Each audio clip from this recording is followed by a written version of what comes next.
right, so let's talk about mental block. So for the really cool thing I think about our team is everybody on our team has personal experience with mental blocks. So we have had mental blocks. I've had them in so many different skills as a competitive cheerleader growing up. I know you've experienced them as well in gymnastics.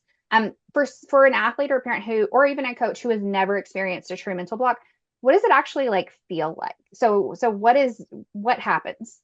Yeah. So it's almost like you feel like you're not in control of your body anymore, which is really weird because obviously we control our bodies to do everything. But it's like, it's almost as if like you're telling your body to move and it's not moving.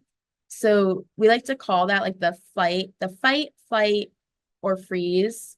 That's what like our body automatically does, and it's in response to fear. So like think about like step outside of the sport and like I know here up north we get a lot of deer. So like if you ever are driving and you see a deer and it stops, most of the time it's going to stop and freeze and stare at you. If or it's going to run. So those are two responses right there. The running one is like the flight one, like get out of here. The fight would be like, okay, drive, like walk into the car or the person. And then the freeze is when they just stare at you. And that's the one I see a lot because they're just like, okay, what is that thing? So just like that, that's what our bodies do because we have the same response as animals. So we're either going to want to fight, meaning, okay, I'm going to throw it. We're just going to do it. We're going to see what happens, go for it. Or we're going to fight, which is like, okay, just avoid it. Don't do it, go around it. And then the freeze response, which that's the most common one where you will see an athlete just stand there and they'll be like, okay, go. And they're like, okay, I'm going. And then they don't go. And so that's when the part of their brain is saying, hey, you're safe if you don't move. So they keep their bodies where they feel the most safe, and that's not moving. So I like to say it's when like it's a disconnection between your brain and your body.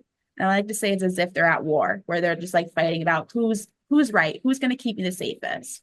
And in reality, it's not going to help you do anything with that fight.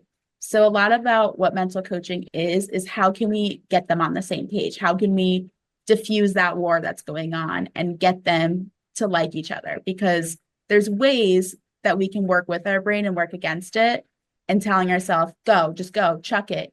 Like, don't be afraid. That's not helping our brain. So if anything, it's feeding the fear more. So we want to be able to take that step back, realize what's going to help us get out of that freeze response and explain to our brain, hey, you actually are safe. And this is why I believe I am safe. Yeah, yeah, absolutely. I love that.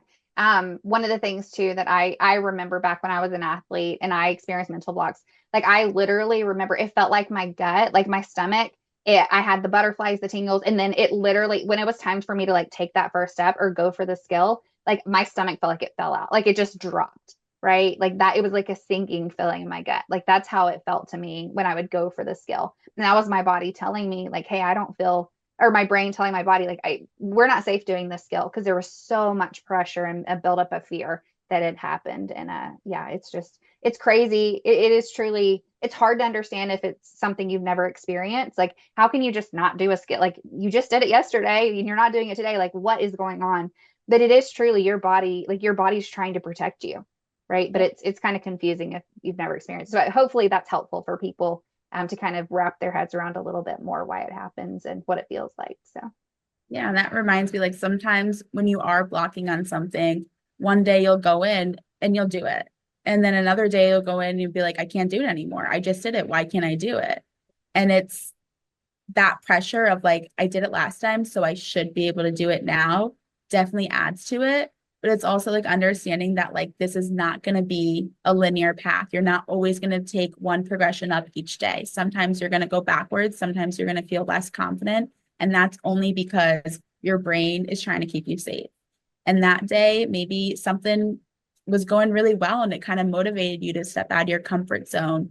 So that's why it's important to kind of realize where you are each day and not compare yourself to like the person you were last practice or when you last threw it, because that's only going to add pressure.